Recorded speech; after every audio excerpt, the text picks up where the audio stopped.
just addressing the transport implications of both personal and public transport and aeronautical that are in the syllabus. Let's have a look at personal and public transport. First up, we'll cover shipping. 40% of the world's shipping travels via air. I suppose that means probably 40% travels by ship, up to 60% travels by ship. I do know that ships overall use 4% of the world's fossil fuel per year. Let's look at it. Grams of CO2 emitted per tonne travelled per kilometre. Rail is the most efficient, about 1 to 10. The big container vessels you see, like those ones with, I don't know, pick a number, 10,000 containers on them probably. The ones where the containers are stacked 30 or 40 high on the deck, they're about 3 grams of CO2 per tonne per kilometre travelled. Oil tankers are about 7, trucks are about 50, and air freight, all the really urgent freight, is obviously the world's most environmentally inefficient.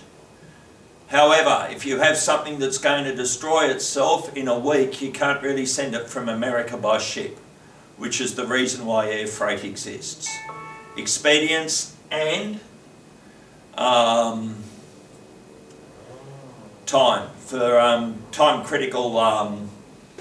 time critical freight, it's got to be air. There is a reason for everything. Obviously shipping, if you're shipping, you can't really ship to Dubbo via container. It's got to go via road. Could go by rail. If you're going out to Burke where there is no railway line, then you have one option, it's road freight.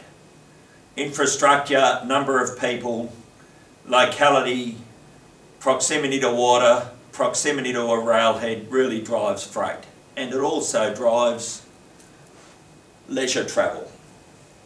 Once again, let's look now at grams of CO2 per passenger per kilometre travelled. So this here, I'll put it up, that's grams of CO2 per kilometre per person, PX person. Okay, cruise ships. A massive ship.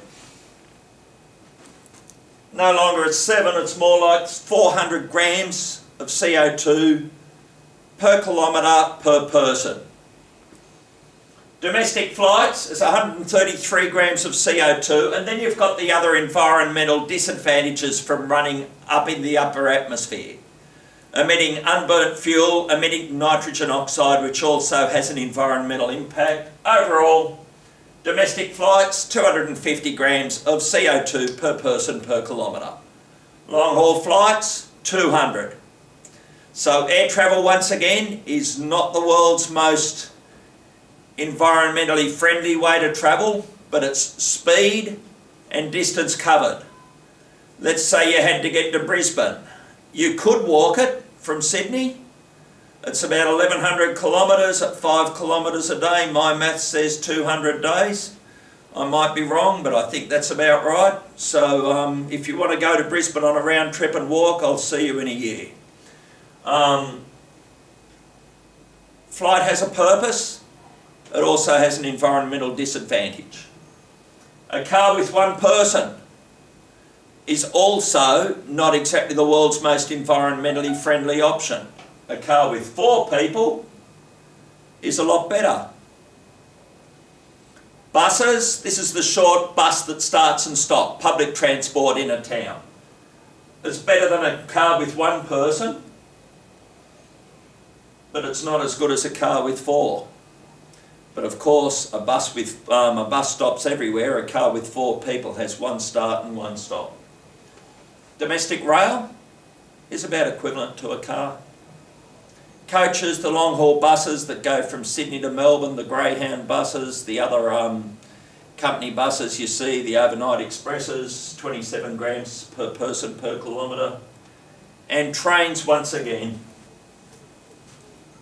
are the most efficient way to carry stuff from A to B, be it people or be it freight. The only disadvantage is cost. Costs a lot of money to build a rail line, costs a lot of money to keep it going. And obviously if there's 100 people in a town, you're not going to build a rail line there, so it takes it out of the equation. That is a summary of the scope of environment, of the impact of environment for the scope of engineering for both personal and public transport and for aero.